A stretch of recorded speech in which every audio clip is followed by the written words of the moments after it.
Yeah, well, welcome everybody. We have a spontaneous collaboration yesterday or the day before. Yes. Really quickly, we just started. Marina offered to help go through the movie with me and see if any quotes came or ideas, and it just turned into doing the movie together. And we actually came up with a quite unique schedule today. The tech team was a little bit like, whoa. So we've got several clips. But maybe we could give the overall theme. The overall theme is to have an awareness of dreaming. And so maybe I'll actually read an opening quote to set everything up. Awareness of dreaming is the real function of God's teachers. They watch the dream figures come and go, shift and change, suffer and die, yet they are not deceived by what they see. They recognized that to behold a dream figure as sick and separate is no more real than to regard it as healthy and beautiful. Unity alone is not a thing of dreams, and it is this God's teachers acknowledge as behind the dream, beyond all seeming, and yet surely theirs. So we're actually going to go into many virtual reality realms today. So if you've ever seen movies like Hypnotic or what are some of the best? Other life. Other Life, Another Life, Truman Show, where you just get this kind of obvious sense that, you are not at home here. The character is not at home here. It excites something kind of deep in our heart because it's like we're constantly being reminded by the symbols and the character that we too are not at home in this world. So we are going to be going through that with a couple clips. The movie Click. Um, I would have thought everybody had seen it, but I found out that quite a number of people have not seen it. Has anybody not seen Click? I hadn't seen Would it. that be okay? With Adam Sandler. So then we're going to play some clips from Star Trek that really take the present moment home because we're going to go through this movie Click where he's quite ambitious in a worldly sense and does end up realizing what's important in his life. But Star Trek insurrection scenes really show us that the present moment is all that's important. And that's all we're doing this for, is to be connected with each other and with you, and to let the present moment extend words that keep us in that experience. So that's kind of an overall thing in the day. But did you want to start us off with Yes. a prayer? Anything that comes to your mind? Yeah, it's beautiful what you just said. Let the present moment to lead the way. And I feel like that's the experience that we're all praying for, to really sink into the present moment together and use this opportunity not just to watch a movie, but to really let go of everything that is blocking us from really feeling that we're in the moment, that we're feeling the connection, that we're feeling the love. That's an experience right now, like no delay. There is no tomorrow to experience the present moment. We have everything right now to really sink into it and to let go of anything that's standing on the way. So that is my prayer for me, for you, and for everyone here, to really see what's on the way and really experience it together by the end of this movie, and then just keep staying in the Yeah, present yeah. moment all the way through. I was talking with a friend yesterday, and it was almost like this idea has come up over the past few days. Why say anything to anybody? Why try to help anybody? And yeah, why say anything to anybody? Why try to help if it's from egoic purposes? But there's a line in this movie and a line in the course where it says you need to share redemption with your brother to keep it in yourself. And throughout this movie or throughout this morning, like Marina was saying, if there's anything blocking or any defense mechanisms, first we just want to be aware of it. We just want to like let it trickle up into awareness. and then not believe in it, see its unreality, see how it's been maybe deceiving us for years or thousands of years. Maybe you might not recognize it as thousands of years, but just recognize it for what it is. And then it's like more love just comes through. So we're going to watch this movie Click and see some pretty obvious defense mechanisms. But what's not obvious is how we are acting out this fast forward feature in our own lives, maybe even every day or every minute. There's these unconscious patterns of I want to wake up, but what if I want to wake up is a future goal? Have you ever experienced for a second what that might actually feel like to have a future goal of awakening? There's actually a tremendous amount of strain. And that's why Jesus flips the whole thing and says, well, we're not here to go for love. We're not here to, if I can use this lightly, wake up. We're here to look at the blocks to love's awareness. Because when our energy is looking at the defense mechanisms and the patterns in the mind and they dissolve, we naturally remember who we are. It's not a future endeavor. It's a present focus at what's blocking the way. And then the love just kind of appears. So with Adam Sandler in this movie, we're going to see lots of defense mechanisms. It's actually kind of hilarious. Mm. So if you've never seen it before, we're watching a comedy. Yeah. And yeah, Yeah, and when you were just speaking, the word that came to me from the course is do not be content for future happiness, for it is not your cause reward, for you have cause for freedom now. And then the movie is gonna really help us see where we are trying to delay on our happiness. I'll be happy when something changes, or I'll be happy when I'll get the lesson in the future. But then there are all of these defenses to really accepting that I can be happy now if I am willing to put my whole attention into the present moment experience, whatever that experience may be. But if I'm trying to avoid anything, or like avoid pain, avoid sadness, avoid boredom, avoid, and then we're going into these automatic cycles and not feeling yeah. anything, but not really living either.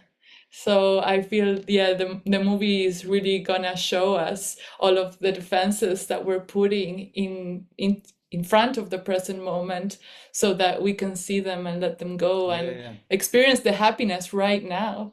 Because one of his major defenses is he doesn't want to be in touch with his emotions and thoughts. And once he starts to see that he has the power to fast forward and skip things he doesn't like, so he consciously chooses to fast forward. But you'll watch, there's a scene where he joins with kind of the Holy Spirit character to, should I do this? Should I fast forward my uncomfortable life situations? And he's kind the spirit character is like, well, it is your life. You can do what you want to do, but he mentions a leprechaun or something like that. Like, do you know the parable of the leprechaun where they're constantly searching for the pot of gold? And I actually did this when I was a kid. I don't know if you did, but did you ever try to go to the end of a rainbow?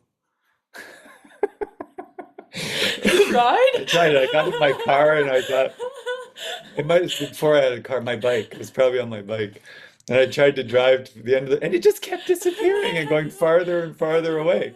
And I was like, oh my God, I get it. Okay. So that's it. If you try to go for the pot of gold in form, it just actually keeps going farther and farther away. You never get there. And this movie is the epitome of searching for something. It's ostensibly he's searching for to be a CEO or a partner in his job. He's an architect. He's an architect, He tried to build homes. which we got some good quotes for.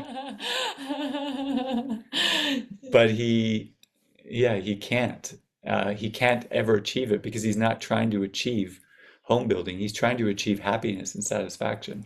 And as long as he's putting it in the wrong place, it's like it just keeps going further and further away. And I love that about I love that about the ego. I love that about what Jesus says about the ego, that it constantly shifts and changes. So even if you were to get close or seemingly achieve what it is you want, the ego's version of what will make you happy instantly shifts so that you never truly experience, because you can't, the satisfaction of achieving it. It morphs into, well, it would be this, it would be that. So it's this constant trick. So I want to see how we're doing, because most of us are probably not consciously searching for things of this world in the future anymore. You're coming to these movie gatherings, but how is it actually practical to us in our daily life? What is it that we're avoiding? What is it we're not wanting to see that is reflective of a deeper autonomy that maybe Jesus wants us to see in the mind? So, Yeah, that's beautiful. And also, like what we're gonna see throughout Click and also through some clips that we're gonna show beforehand is this idea of this is a simulation or this is virtual reality. Like literally, it's not like, oh, it's as if this is virtual reality. This is virtual reality. This is a simulation. These images are really not real. And that is where the freedom comes, and that is where the joy comes. And yeah, in the movie clip, we're gonna see how he literally can fast forward images, like Jason was saying, in time, but it's as if he's seeing the movie of his life in fast forward, trying to get somewhere. So we are gonna, and then seeing how that is pointless. And like, yeah, you can never find happiness in the future. But then if you realize that everything, that it is a simulation, that is actually images that you're seeing, and that the happiness is not in the images or not in a future, then what is the purpose of this world? What is the purpose of the images that I see?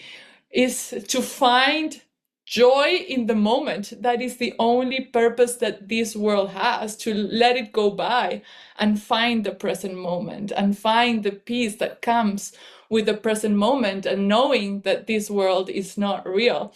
And recently, I think 2 days ago or 3 days ago, yeah. yeah, well, Lisa had this. We are doing a mystery school, and Lisa had this idea. Marina, I am thinking virtual reality. Have you thought of doing virtual reality of the mystery school? And I said, oh, that's an amazing idea. I have never ever tried it myself, but it would be beautiful to just experience it and see what it brings up. And so the team got together, and Wesley and Deborah and everyone there set it up with Andy as well. And so we went on a few days ago to try it out. And it was a very powerful experience because the moment I put those glasses on, a headset on, I knew that I was seeing what I was seeing because I was in virtual reality. I had glasses on, and something in my mind said, "You are seeing this. This what you're seeing is not real. It's virtual reality. It's a simulation." And then when I thought that thought, I felt overwhelming peace, overwhelming joy, overwhelming love, and all the images that I was seeing. I was just in this I have not even started the game. It was like the waiting room in the game. And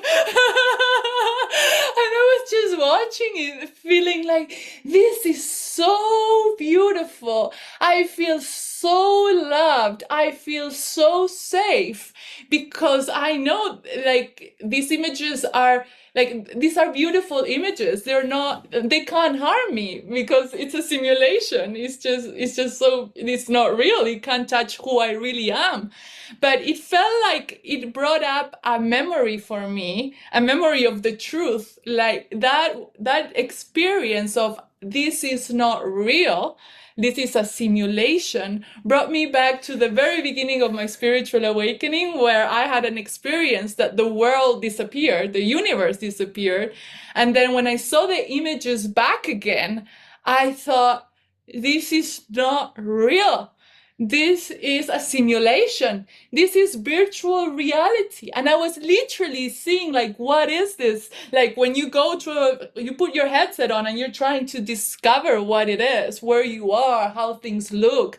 And you have such an open mind to allow what you're seeing to show you who you truly are, and to allow the love to come in when you see it, everything with no judgment. So when I was in that experience, I could really feel the love come through, and I got the headset off, and I was still in the experience, like, this world is not real. This world is a simulation. And then this incredible sense of freedom and joy, and then this deep desire to stay there moment by moment and just really feel the connection and feel the love with everything that is presenting in front of what I see with my five senses, but not because I think or believe they're real. It's just what's behind it that is real. So am I really being present in every moment with whatever is it that is appearing in front of me, so that I may feel that love, may feel that connection, and always remember, like, not to take this world seriously, because it's literally not real. It is a simulation.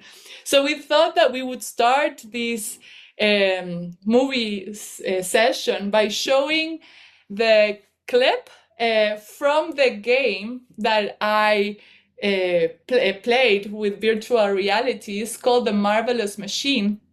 It just will give us some ideas about what this world is for. It's gonna tell us that it's not about learning anything in this world, and it's not achieving any goals in this world, but just to experience it. We do have one goal that we want to achieve. We want to achieve peace. That's the only goal. The goal of the present moment is our goal, but that there is no other goal in the world. And then it's just coming to that realization: where am I placing goals in the world? And that is what Click is gonna do for us. But we're just gonna start with this Marvelous Machine clip, just to open up our mind and set the tone for this whole day that we're gonna share. So that's actually a game that they'll be playing in the mystery school this June 5th, I guess. Yeah. Yeah. Okay, so to kind of get us going with virtual reality, um, maybe I'll read this course quote. Actually, no, we're going to play this Existenz clip first, because I want to use this quote to go into Click a little more. So we're going to line up another clip for you called Existenz, and for some of you who might not know, it's a movie that's basically the two characters, Jennifer Jason Leigh and Jude Law, end up in a virtual reality world. And they've come across a third character who's caught in a loop. He's just like this.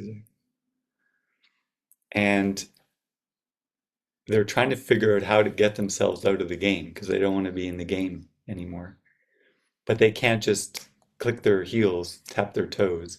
They have to learn how to let the Holy Spirit come through them and bring their brothers deeper into their mind with them, because their brother is not separate. As long as they perceive their brother as separate than them, there's almost a requirement that they say things, they activate aspects of the script, so to speak, so that they can start to see that their brother is the same as themselves. So this is a cool clip where it kind of opens up that Jude Law is saying something right away and the character comes out of the loop.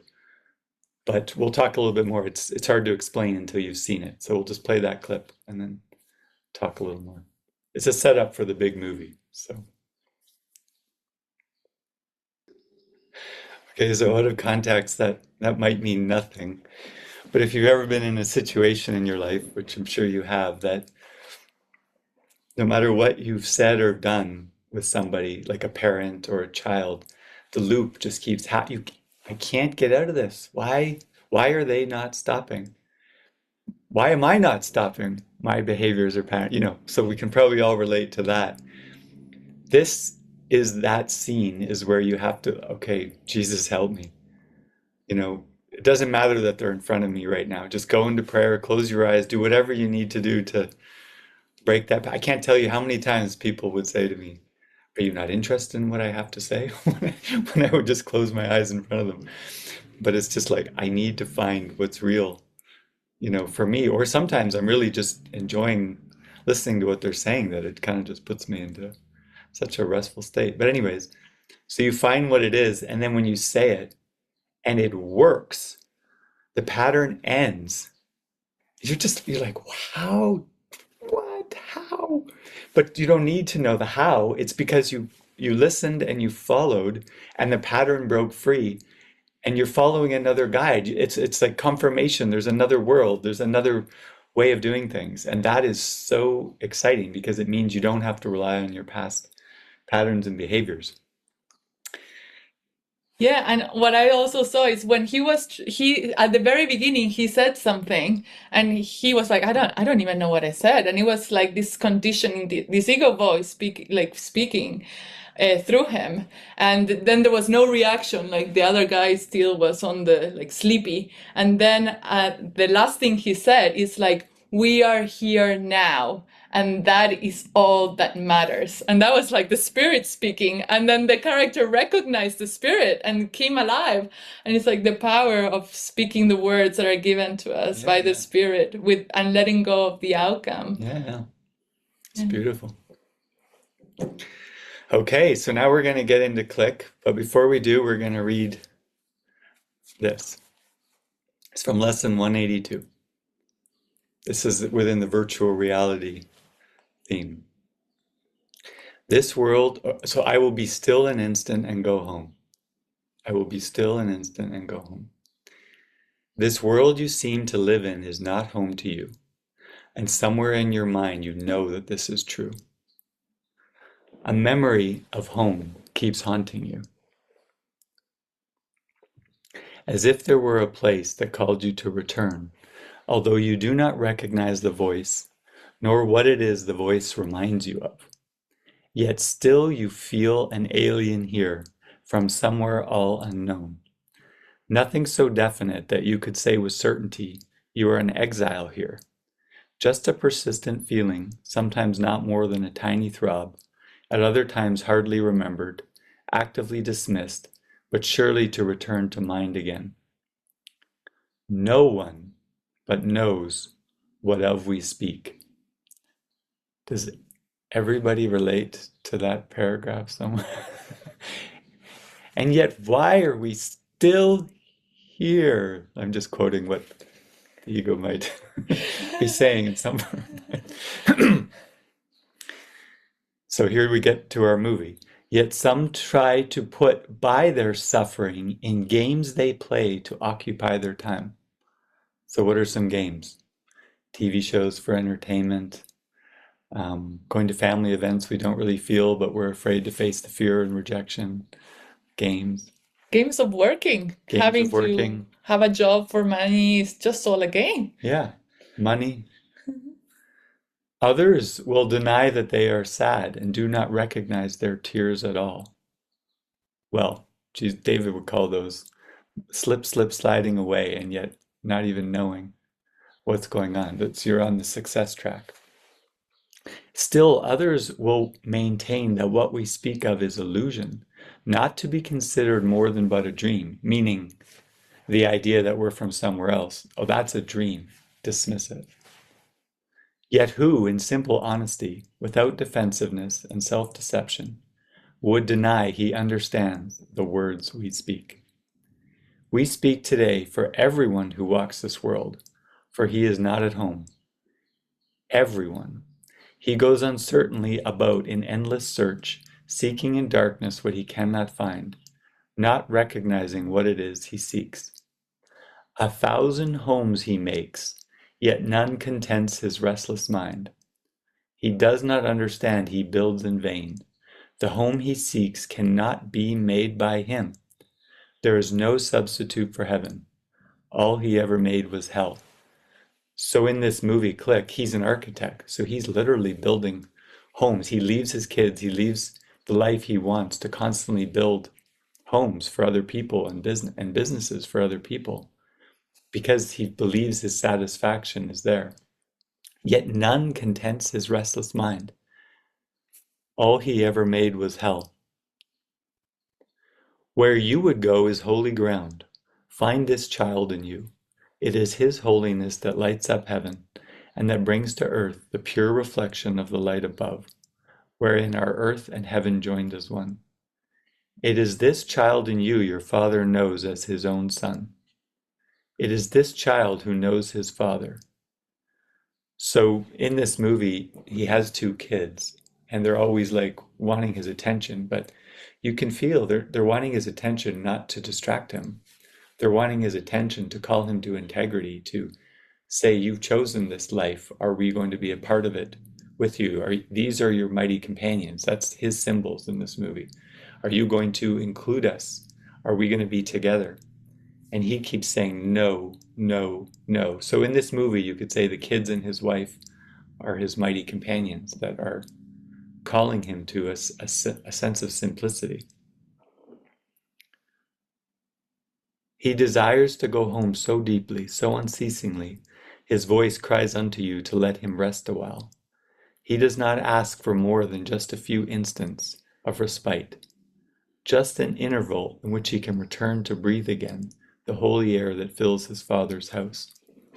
So if Adam Sandler could just give himself a few minutes to be with his kids or answer that call, he probably would remember that that is where his value is until he can remember the true present moment. But instead, he just keeps letting his ambition run amok and go ahead. You are his home as well. He will return, but give him just a little time to be himself within the peace that is his home, resting in silence and in peace and love.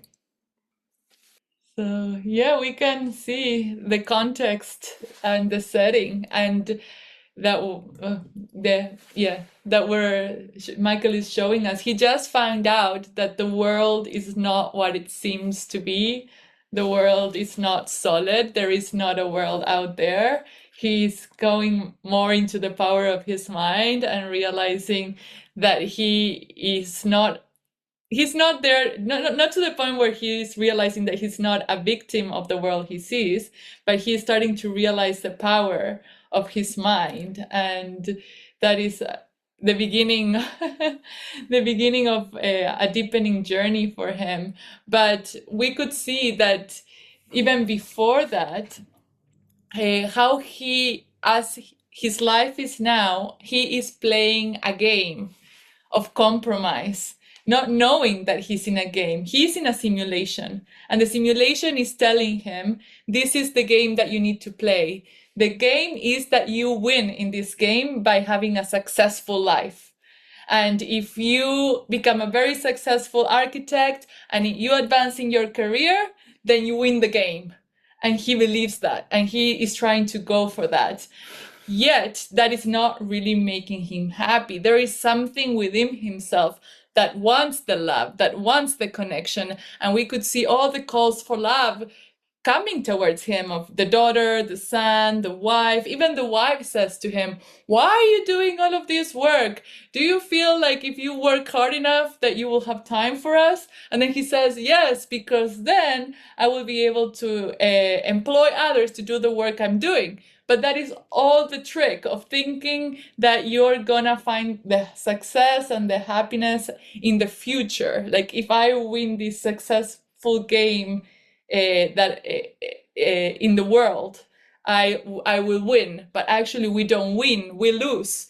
The actual purpose of the game is realizing that we are in a simulation, and that the most important thing, the only goal, is to find present moment peace, is to find present moment connection, present moment love, and then letting go of everything that is standing on the way.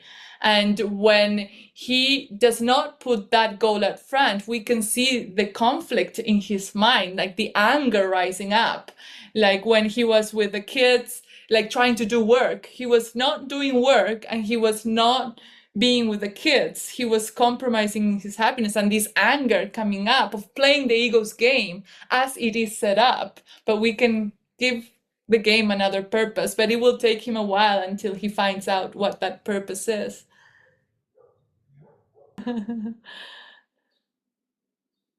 Yes. So now he has the remote and he is getting in touch with the power of his mind, but he is starting to use to avoid uncomfortable feelings actually when the wife What? came down the stairs and then they were starting to get into an argument. Instead of stopping and getting in touch with one's feelings and going through a process of forgiveness, release, or letting go, or a communication of heart to heart, he just fast forwards, goes completely on autopilot. And it's the same with Sex avoiding, scenes, pleasure, family exactly. dinners, everything that he's avoiding. Mhm. And fast forwards, the, you're going to see the machine remembers as his preferences. Mhm. Yes. And so what happens when you've got preferences? Your preferences become mind patterns that operate without you even knowing them. Like there's this great scene in Touched by an Angel where Monica is an angel. So you think, okay, Monica, but she's still going through her mind training. The head angel, what's her name? Tess? Tess. Tess says, okay, we've got an assignment, but this assignment, um, we're gonna have coffee. No, we're gonna have tea. We're gonna have tea. But Monica loves coffee. So they go to the house and Tess says, okay, I'm gonna put on some tea. And Monica, still from her preferences, says, or we're gonna put on some tea. And Monica says, no, I want coffee. And Tess gets really firm with her and says, today we're going to have tea because the client is right there. So Monica's like this. But what was essential was the pot was needing to boil and the sound to come out of the teapot so that it could trigger all of these memories of the client, of abuse and everything that needed to come up. So I thought it was a great scene to show how when you lead with preferences, you can't let the spirit orchestrate everything. And so right now, Michael is all his preferences are being shown. He doesn't like massage. He wants to have sex quickly. He doesn't want to talk with his kids at dinner. He doesn't want his parents to even come to dinner. So he fast forwards all these scenes. But this is literally how it works for us. We decide, we came into this world deciding what we liked and what we don't like. And as we go along, we get even more refined with what we like and what we don't like. And some people get labeled snobs, if they only like this certain kind of foods and then, or whatever. But those preferences are running everything. And you could say they put us on, what do they call it? Pilot. Autopilot. Fast forward, where it's like you're just going and all of a sudden the end of the day comes and you're like, what just happened? How did that happen? Well, it's because your preferences just took over. And even within community, we give our lives over, and then those preferences come along, and we have to let the Holy Spirit orchestrate room shifts and assignments and everything so that they don't take over. Otherwise, we can end up hiding. We've actually had some beautiful joinings in our community this last few weeks where people have just been expressing like a hiding that has come up and they didn't even know they had felt like they were hiding, even though they were in full function. And that's really kind of why we need each other. And the guidance comes in for little shifts where fear can come up because we're not here to really get comfortable in the world. We want this mechanisms of hiding to be revealed because what's underneath the hiding is I want it my way. I want it thus, Jesus says. I want it thus, or the famous, I'm not really familiar with all those guys, so I have to go from memory, but Frank Sinatra, I want it. I did it my way is the way. And there's this whole thing, like people sing those songs like with pride and whatever. So that autonomy is underneath. And sometimes Jesus is very like, okay, go here so fully so that you can see the ego mechanisms, but I want it this way. And then as soon as you go so fully, he'll go like this. And then, but I thought you said it was this way. No, no, no, no, no. It's not in the form. And then boom, like this. And he's constantly shifting things so that we don't get hooked in one direction. Yeah, So and also it's beautiful because all of he not only comes with his past preferences, but also with expectations onto every scene. For example, when he went to get the remote control, there was this person that he was there to find a remote control, and that is what he wanted. And there comes someone and tries to make a joke with him, and then he gets so angry because he did not play the game as he wanted the game to be played. The other person was like, "No, I just work here," and it's like fury. I came here and I want an answer from you, and where is the remote control? And then if I don't get what I want, which is a specific answer from you, rage. And it's like, is that how we're coming to every moment, every situation with an expectation, an agenda, a plan of what it should be like or what needs to happen? It could be in any situation, in a meeting. Like, do I think I know what I want out of the meeting, or am I coming to every meeting, every scenario, every with an open mind, like you were saying with Tess and with the other Monica, and Monica? It's like, do I want coffee and maybe this one's for me? Or am I coming in with a really open mind to allow the moment to show me what's needed? Like, for example, in that situation, for the whistle to blow and to trigger the memories. And then it's just being willing to keep letting go of our preferences and thinking that we know what anything is for, or every situation that we find ourselves for. It's not for what we think, it's always to discover something about ourselves. So are we putting that purpose out front, or are we putting an ego purpose out front? And so right now, Adam Sandler is showing us he's putting all of these ego purposes out front, and then he's gonna experience what it feels like to put the ego purposes out front. Because, like also Jason's was saying, he thinks he is going down the highway really, really fast, but he's sliding away. He's gonna become more and more miserable as he goes along. you're missing nothing if we fill you in. It's like, oh yeah, we need to tell them about this. So basically, he thinks he's made partner because he just landed that job with the Japanese that he said he would. So he's coming home with all this excitement, but he's been using this remote to kind of like turn up volumes of things and turn down volumes when he wants to hear things, and using it to be quite successful. So he's using the power of his mind, of consciousness, to get what he wants, and which is helpful. You can see he's empowering his mind. So that's it. So he's come home, he's bought his kids bikes and his wife a nice gift. Yeah, because the boss said, if you land this contract, you will be made partner. So he used the power of his mind, the remote control, to listen to a conversation and then land the contract. So he assumed, oh, I land the contract, therefore I'm partner. Yay! And so he is really happy now, thinking that that is what is happening. Okay, we can We can continue. go. Okay, we can see in this scene how all this rage and anger was coming up, the ego's rage and anger. He came in with an expectation, like, I got promoted. Now I got the account. I will get the promotion, and I will be a partner now.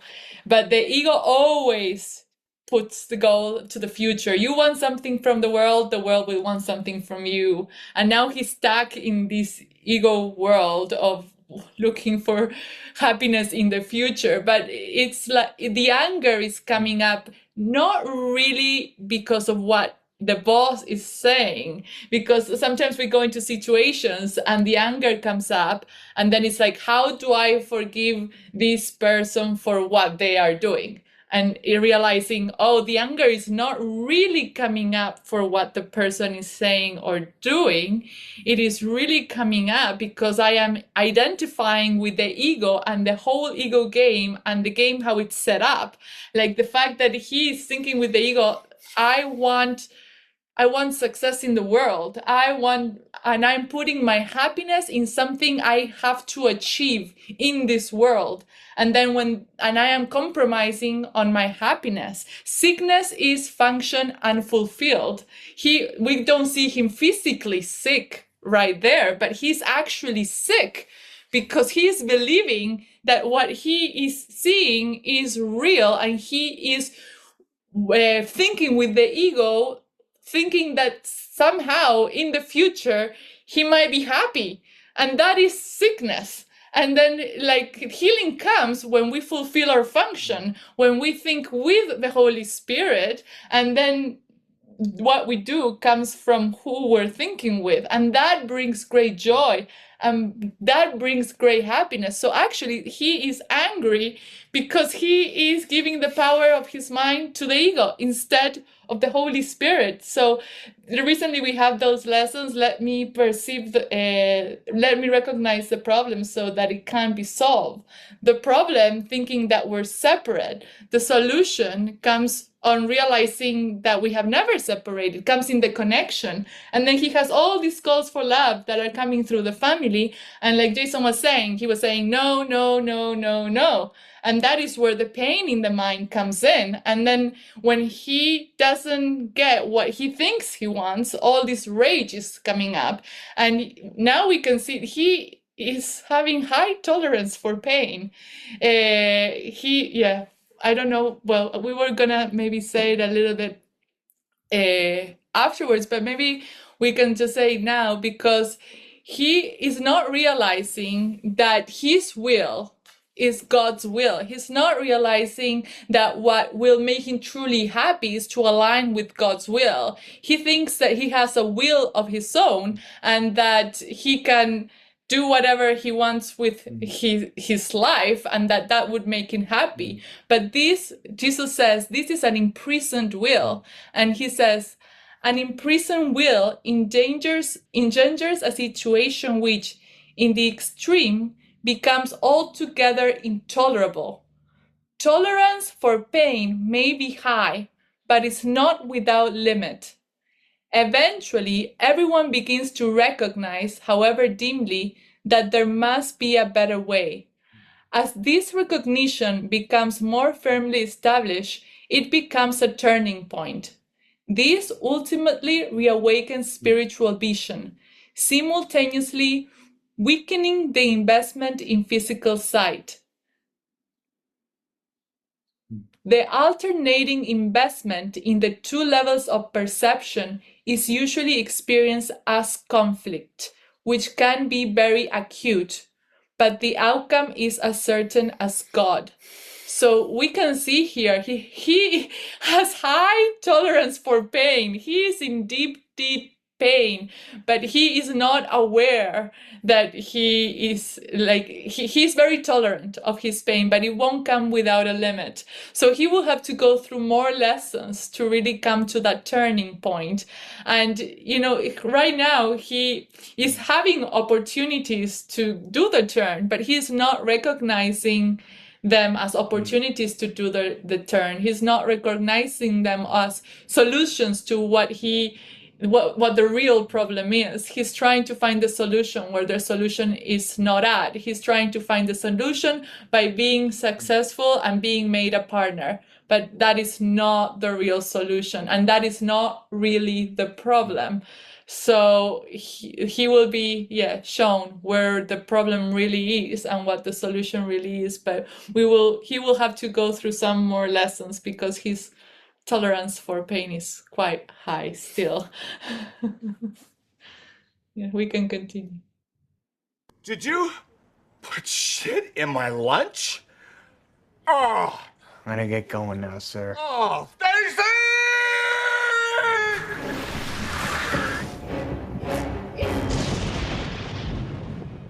Have you considered the consequences of the thing you're thinking about doing?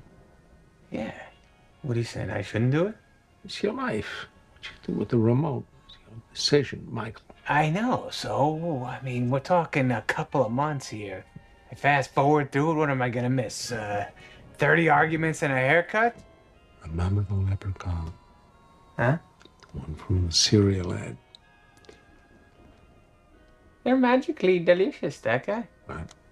He's always chasing the pot of gold at the end of the rainbow, but when he gets there, at the end of the day,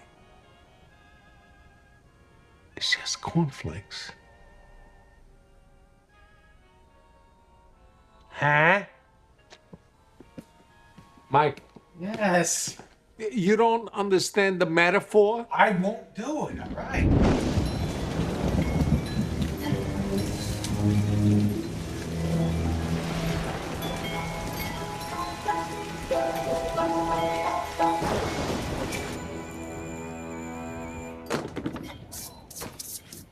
Dad, Yeah. we have some designs for you. That's not a good time, man. Maybe they'll help you finish quicker. All right, you want me to look at it? Let me see. Ceiling's too high, the hallway's too narrow. Stairway placement makes no sense at all. What the hell's this room made of? Pizza. Well, it's stupid. Next. What is yours made of? Pickles. Oh, don't be a baby. Michael, have you lost your mind? He's 7 years old. If he wants a playroom made of pizza, then why not? Maybe he's gotta grow up sometime and get the hell off Fantasy Island. Hey, pizza boy.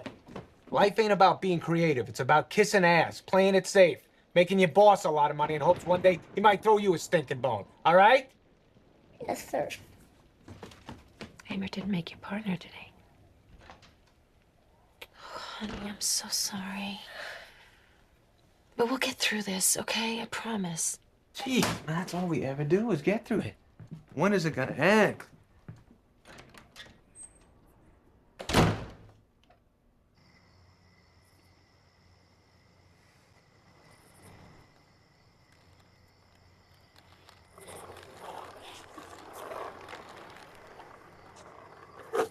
Pretty sweet, eh? 2 queen beds, full kitchen, steam shower, and satellite TV with surround sound. Why are you always trying to hurt me? One day I'm gonna hurt you back. Michael Newman, I didn't know you smoked cigars. And now's the time. No, Kathy, this isn't mine. I took it out of Kevin's hands. Yeah, he was smoking like a chimney. No, it wasn't! I think I smell marijuana in it. Kevin O'Doyle, you get your ass in this house right now! I hate you. Are you deaf? Move it! I don't want to hear it dance you again! Dope is for dopes, buddy. Get your ass in this house! We don't have any other choice, guys. No fair. I don't want to return my bike. We have to, honey. But Dad gave them to He us. loves you, but unfortunately, there was a mix-up at Daddy's work, and we just need to bring the bikes back for now. But I already told Kevin O'Doyle I got no bike. Well, we can paint my old bike and make it look new. That's a girl's bike. All the kids make fun of me. No.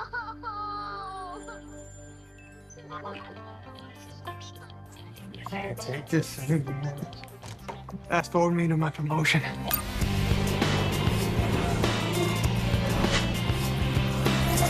So here's the Michael Newman, the greatest partner I could ever dream of. Thank you. Thank you, guys. My family thanks you. I'm gonna do the best I can, and I won't let you down. I promise. Congratulations, Mr. Newman. Thank you. How's it feel, killer? Feels incredible, sir. You earned it. I'm telling you. Not just because of that Watch Sojito project either, but for helping me pick up the slack now that I'm spending time with my special lady. Hey, Dinky. Are you kidding me? You guys have been dating a couple of months now? That's pretty huge for this one.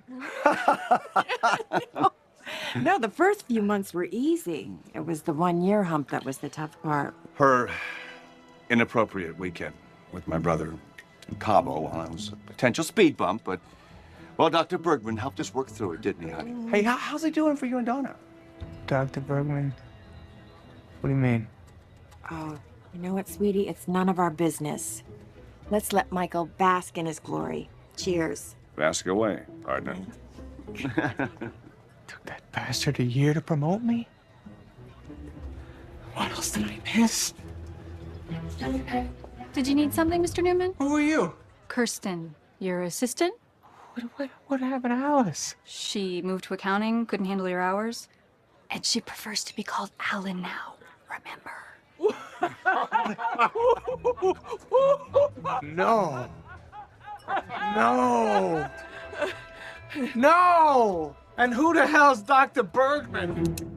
And I feel like Michael's making no effort to connect with me at all. No, I want to. I'm on autopilot. I'm on autopilot.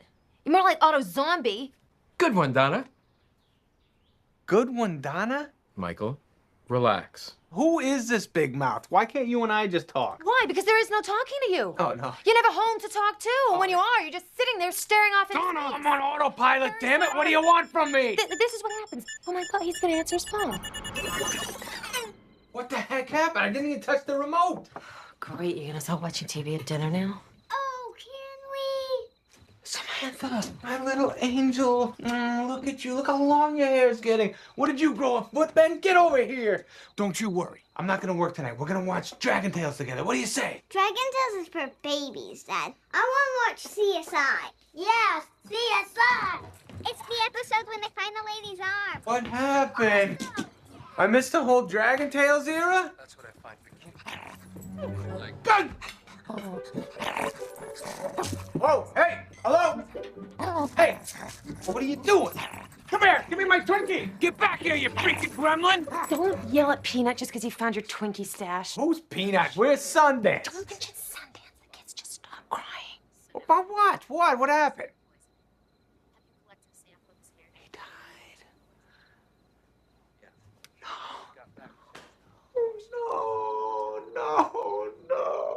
No, let's do an idiot suffer.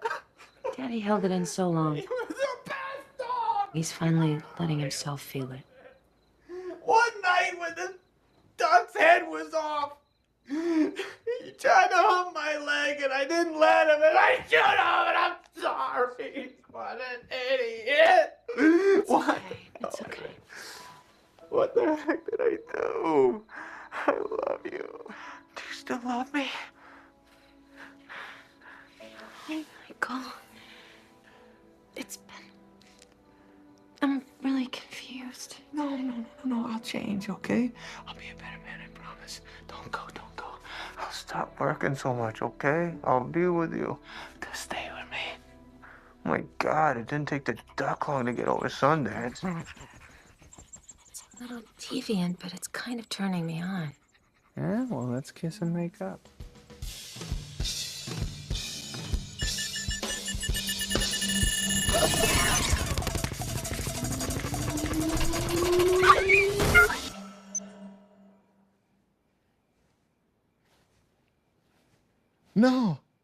No!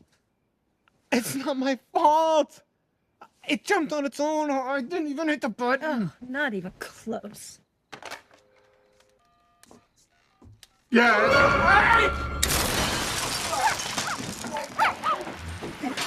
Honey, what's going on down there? It's all right. There was a mouse. I killed it. It's dead. But it broke the table first. How did you get in here? I had a feeling you wanted to see me. I'm freaking out. This thing is broken. It's fast forwarded on its own now. It's not a malfunction, it's a feature. It's using its memory to execute your preferences. It remembers stuff about me? What do you mean? It's an advanced piece of equipment like TiVo. You could call it Mevo. I fast forwarded through sex one time. I don't want to skip it forever. I like sex. It feels good. Correct me if I'm wrong, but you fast forwarded through an entire year. That's a lot of sex. Put it all together, that's like 30 minutes worth for you. Oh, no. So what? Everything I fast forwarded, it's just gonna do it on its own now? Pretty much. No more showering, no more traffic. No more arguing, no more sickness. It's bad. This is bad. You take it back. I'm deactivating my service. Oh. I quit. Thanks for everything, all right? But Yeah.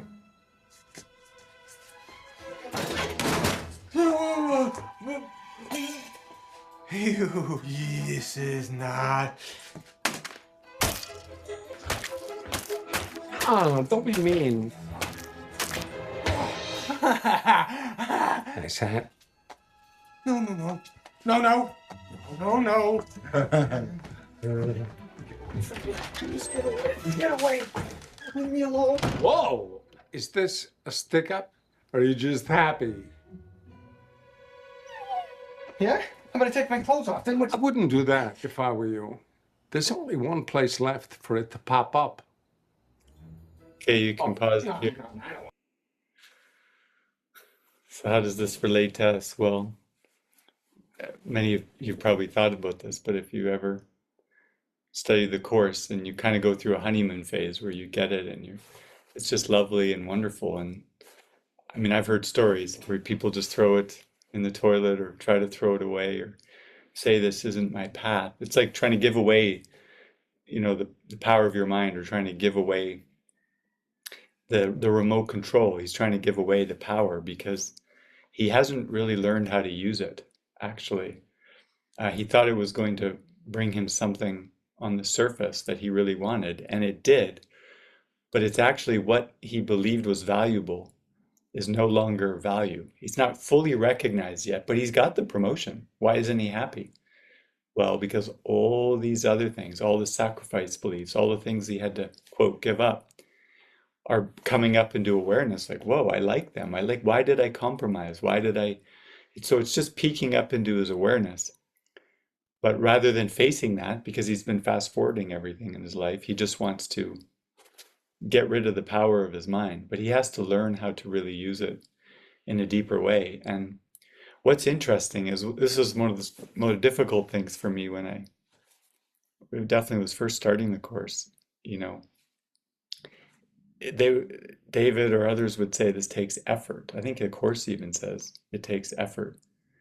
And it kind of went against something in me, like, why would this take effort? It should be easy. Who I am is simple.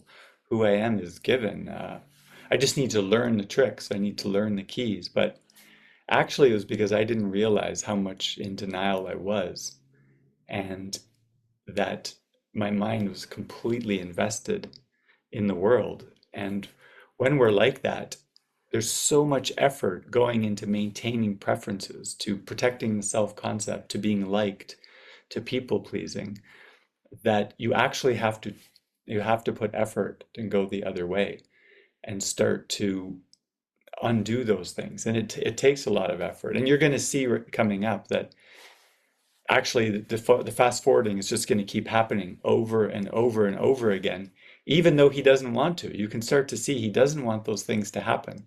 But because he's still trying to throw away the power of his mind, he's not applying the effort in the right way. And the effort would be communication.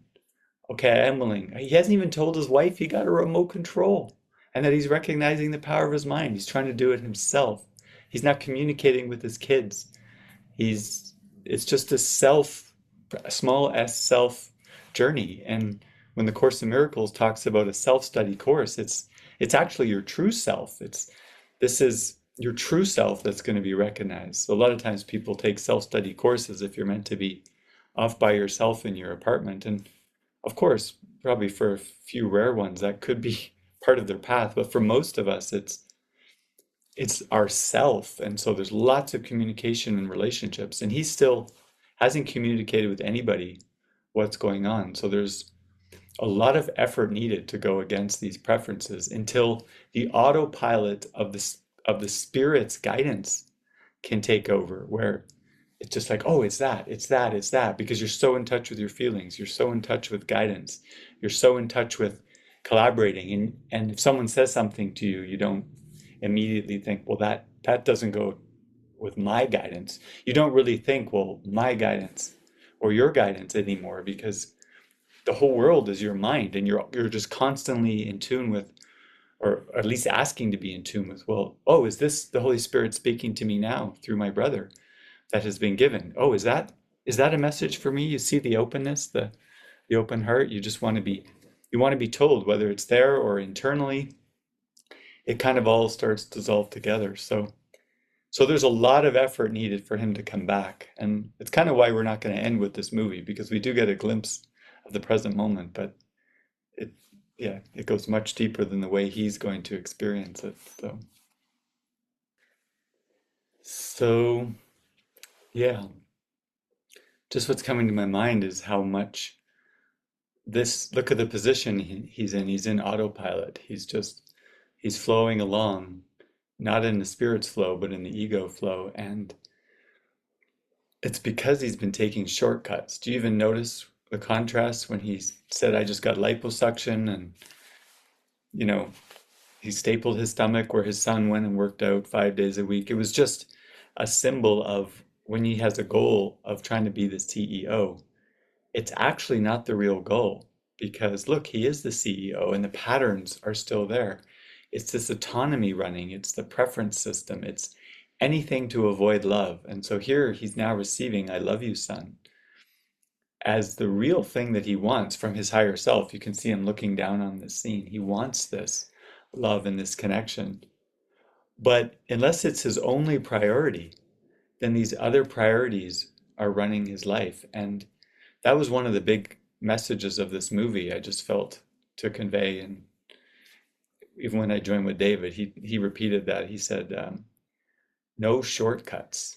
If there's this desire to take shortcuts in life and do things quick and not have a sense of quality, it's like just get it over with, then there's some kind of a desire or ambition that is presenting the present moment. And this movie is rife or full with opportunities for connection and joining right from the very beginning. Like Marina said, when they went to the Bed Bath and Beyond and he met that guy, he was intent on getting the remote to make his life easier. Jesus says, when you put the comfort of the body ahead of connection, you're on that slippery slope to getting lost. And so all of these are opportunities for connection in the moment. In the community, we just have backdrops. We just had a big, probably everybody on this movie was here. Well, lots of you anyways. We just had this big swirl at the house where like 4 or 5 people came, plus all of our communities. So there was maybe 20 or 21. And I just met with Andrew, my biological brother, last night, and he said he already was having a good day, but when he came to that swirl, he said it was like the icing on the cake. Like he was just exuberant, running around and joining and collaborating and having holy encounters with everybody. When that's your priority, the joy is just, yeah, it's palpable. And he is not leading with that. So I think maybe that's where I just wanted everybody to just take a minute and just let the idea of kind of where am I taking a shortcut in my life just to get over this uncomfortable feeling that I'm feeling at any moment, like, I don't want to face it. So then I'll go with an old pattern to isolate or somehow manage the fear, because many of you might have heard that story I did with Marina actually over the past year. And one of the big realizations I had was, when are you trying to just minimize fear? When do you just do things because the fear comes up and you don't want to handle it? You can't handle it. But the whole journey is to go through the fear into the light. And of course, if the fear is really, really intense, for days or something, Jesus is going to be like, okay, just relax. Let's go for lunch. Let's do these things. Let's just talk about it.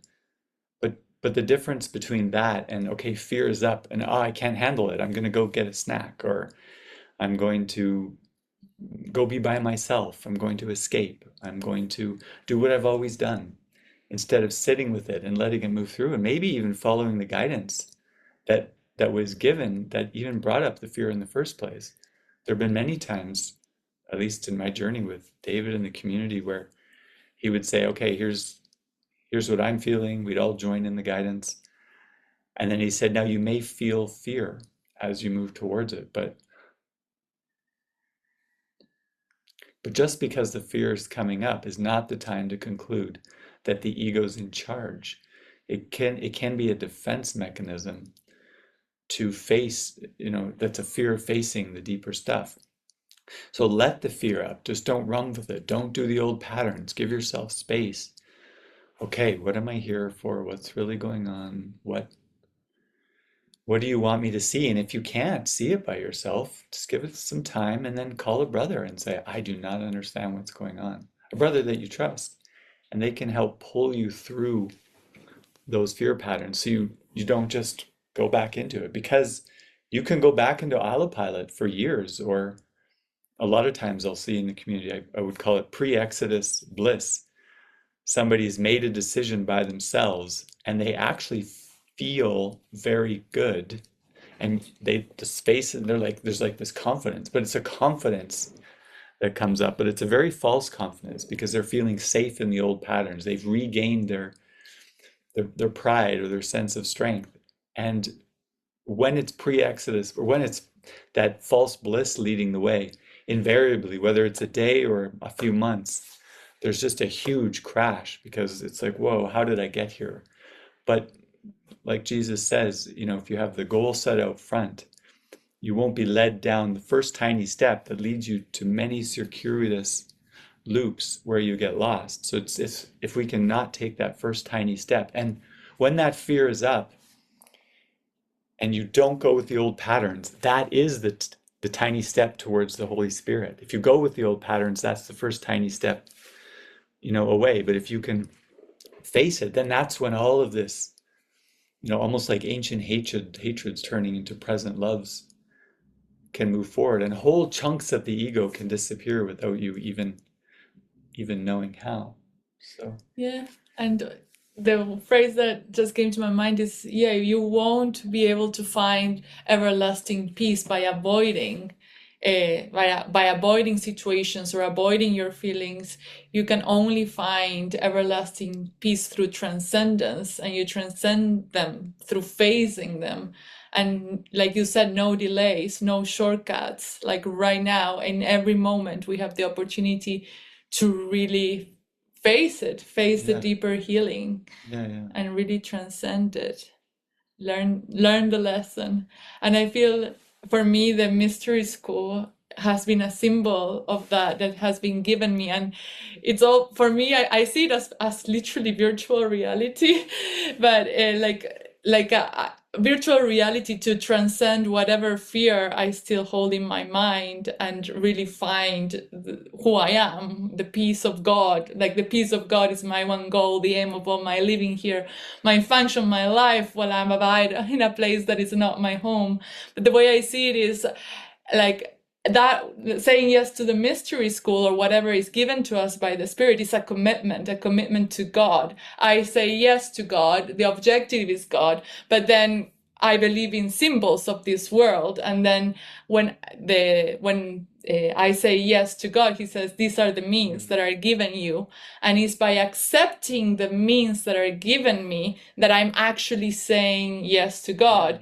Because it's very easy to say the words, yes, I want God. But then, like you said, the fear starts to come up, because it's the fear of God's love. And then the first thing the ego comes in with is go back to the old patterns, run, escape. But if I accept the means that are given me, then I trust that I can move through the fear to an actual experience of transcendence. Right now, like in this moment, every moment, not like the mystery school is something in the future. It's just a simulation I have right now to find the moment right now. And if I think that there is anything else after it, like for example, oh, I'm gonna say yes to this commitment now, but I don't know if I'll be happy, but after that I can do what I think will make me happy. And then if I think that there is something in the future that will bring me more happiness than the current guidance that I have right now, I am diluting my own experience, because I'm not saying yes to the whole experience now. I'm saying, I'm gonna give it halfway now, and because I still believe that there is something valuable in the future. It's like there is no future, there is no tomorrow, there is only today, and you can learn the perfect lesson today. So it is very powerful, and when we say we have that commitment to God and to heal, even when it feels uncomfortable and the fear is up, it feels very, very alive. Like, oh, I'm moving through, like towards it right now, and I am facing that deeper fear of connection and love that was buried before, and now I can see.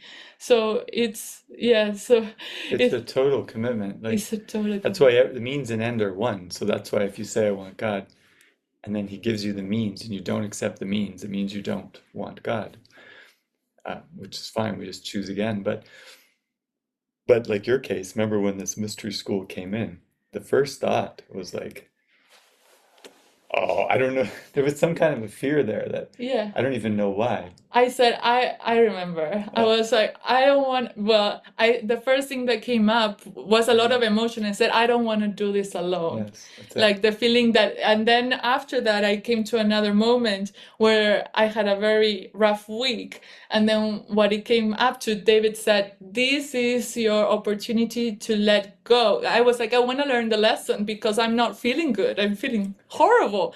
But how can it be if the guidance is, you're over the mystery school and I'm over the mystery school, but I'm feeling horrible? Like, it must mean that there is a lesson I need to learn that I'm not seeing, because the guidance comes for my happiness, but there is an obstacle and nothing is going wrong except that I'm facing this obstacle, but I don't actually know what it is. And I was running out of autopilot. That's what's happened. At the beginning, the spirit comes and I feel But you're so doing everything by yourself normally. Yeah. And this time it's like, no. Yeah, exactly. At the very beginning, I was like, yay, like, it's all happiness and joy. And then like the system came in, like the autopilot, me doing everything.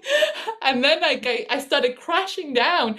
And then it was like, I'm not feeling good. I must have decided wrong, but I couldn't see for myself what had I done? Like, or like, why was I feeling that way? Or why wasn't it for me to do the things I was doing? And then he came back to, it's personal responsibility. You're taking personal responsibility to fulfill the guidance, but it's not about doing, it's about communicating, and then fulfilling the part that is given you and directing others to fulfill the part that is given them. It doesn't mean that it means that it's for you or on you. And so, so there is many lessons that come, but I'm like, I want to undo all sense of personal responsibility. I want to feel really connected with all my brothers and sisters. I want to love everyone that the Spirit brings to me. Like, I want to love unconditionally. And this is the setting that is being given me to do exactly that, and then just face whatever block comes in. Like, that is the biggest gift. And I feel like that is what Jesus keeps giving us. Like, okay, I'm giving you this setting. Don't think about a future setting. Just accept this setting right now, to give it your all and accept the perfect lesson now.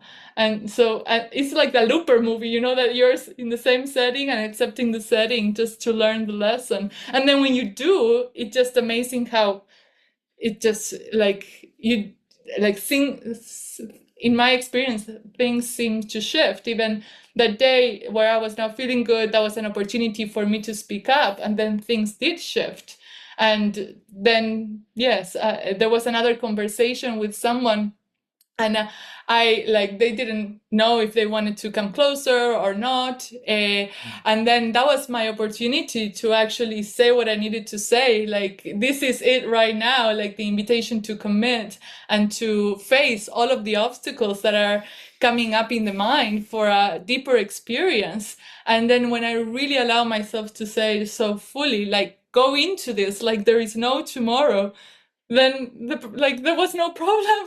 Like, they joined me completely. It was like the first episode that we watch of Existence. If you try to say things, like if you let the ego say things, then like nothing happens. Like, it's what's happening. But when you let the Spirit speak through you, then you reach yourself through your brother. I think it says, I'm here now, and that is all that matters. And the person said, it came out of his coma, like completely joined in the truth.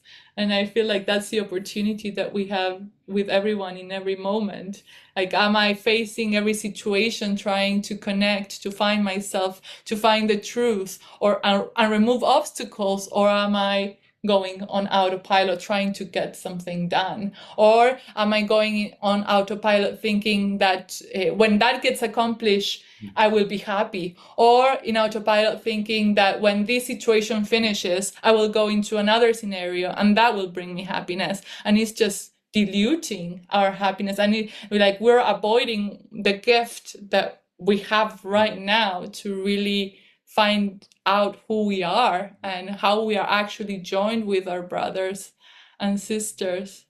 And so that is the power of coming together, and really accepting the purpose of the Holy Spirit and accepting the means that the Holy Spirit is giving us, and coming to every situation with an open mind to be shown what the situation requires, instead of coming to every situation thinking that we already know. Because if we think we already know, we're in the game.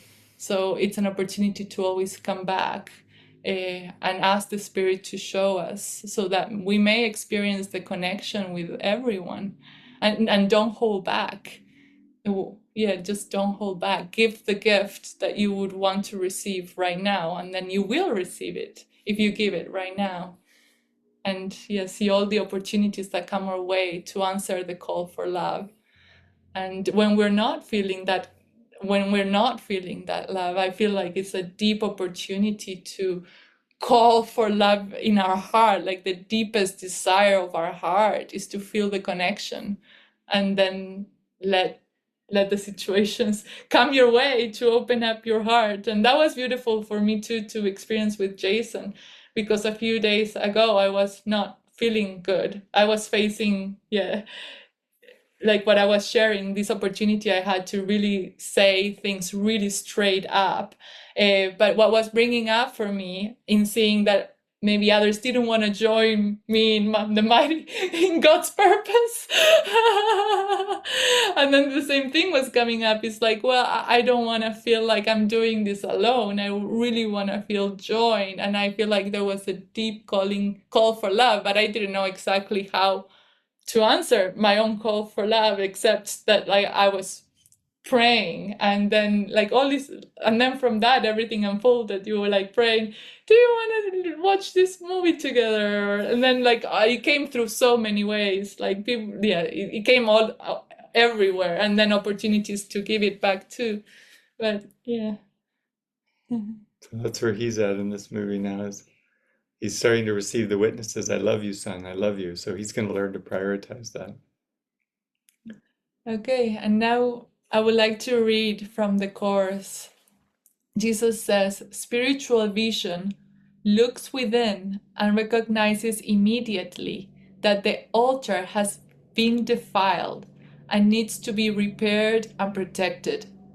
This re-establishes the power of the mind and makes it increasingly unable to tolerate delay, realizing that it only adds unnecessary pain. As a result, the mind becomes increasingly sensitive to what it would once have regarded as a very minor intrusions of discomfort. So here he's seeing his son about to repeat the patterns that he's made, pushing the family away, and he just cannot take it. Now that's too painful for him. So I am going to go teach myself what I need to learn, and tell him, no, don't. It's symbolically family. You've got to prioritize what's important, because he can't take the pain anymore. Okay. Maybe you can see we did some fancy work there with the end credits. With Helena's song. Helena's song. Pete put it in through Suno, and we got a really good song to end it all off with there. So the last thing that we thought of was the end of the movie. You notice how he didn't need the remote control, because he's recognized the power of his mind. He doesn't need to control anything anymore, so he can just accept things as they are. He doesn't need to add to the script or take away. The script is just completely written, and he recognizes that. There's no need to fight. So yeah. Okay, well, we thought now we would just take you into a couple clips because in the movie Click, he was constantly ambitious and trying to get something from the world, and then in the end he realized what he already had was everything he needed, his family. But in terms of us, what we really need is just the present moment. We just need to accept that everything that we are, like the lesson that I'm on today is think it's I love my father and I love his son, or everything, all the just different lines in the chorus that basically say, I can accept what's been given me now. So we're going to play you a couple clips that really try to capture this present moment. But I'll read from you the last line of lesson 182, or the last paragraph. When you are still an instant, when the world recedes from you, when valueless ideas cease to have value in your restless mind, like if the boss offered him the Yakamoto job, do you think he'd say yes, or would he choose his family? He's not going to go down that road because those values just don't mean anything to him. Then you will hear his voice. So when you stop searching for things in the world, you will hear his voice. So poignantly he calls to you that you will not resist him longer. In that instant, he will take you to his home, and you will stay with him in perfect stillness, silent and at peace, beyond all words, untouched by fear and doubt, sublimely certain that you were at home.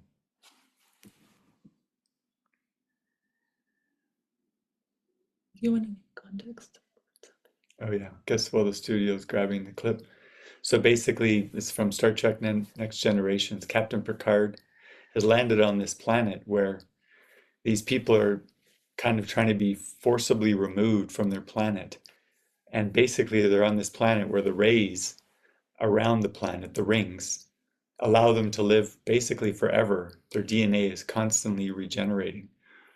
And they've had technology, they know all about AI, they all know about warp drive, but to them, it doesn't mean anything because they've found the gift of the present moment.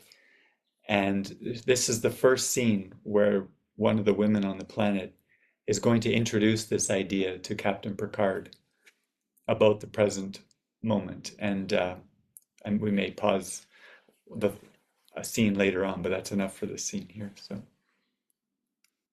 yeah, basically this next clip is they're sitting down, they've been running, they're like I told you, they're trying to be evicted from the planet, but they take a moment here just to stop. And this is the first glimpse that she gets to share the present moment with him. And then the next scene is the favors returned. But in this scene, this is just having him stop asking questions. So here we go. Well, hope you had fun like we did. And Anna Carroll, your prayer. Where's Anna Carroll? She's there probably somewhere, but she wrote a prayer and said, my prayer is to forget to judge anyone or anything and give only love in every moment. So